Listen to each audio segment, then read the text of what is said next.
alias Jun na raw ang lahat. Guwapo,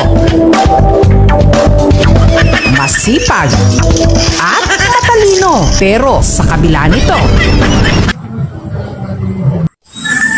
Iniwan ako ng asawa ko kasi nalaman niya yung sikreto ko. si Jun kasi may pinakatatago-tago. Ngayon hiwalay na kami ng asawa ko. Takot ako malaman ng ibang tao ang sikreto ko kasi baka light-lighting nila ako. Dahil kahit 23 anyos na siya ngayon, si Jun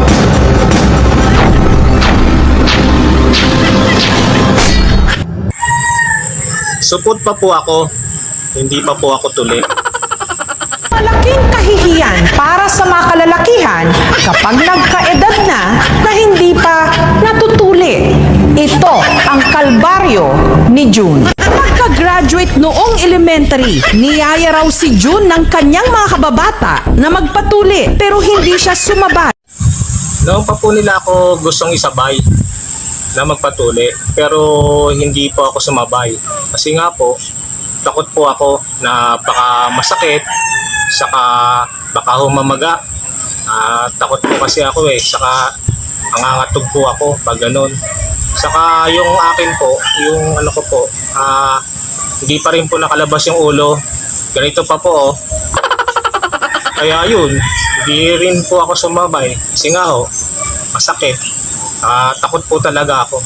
Plan para mahirapan itong maiunat.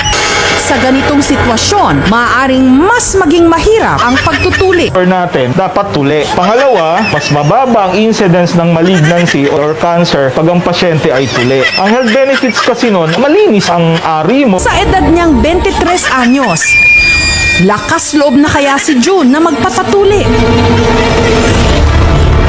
Medyo mahirap na pag matanda na. Kaya si Jun nagkaroon ulit ng agam-agam. Ngayon po, buo na po desisyon ko. Magpapatuloy na po ako.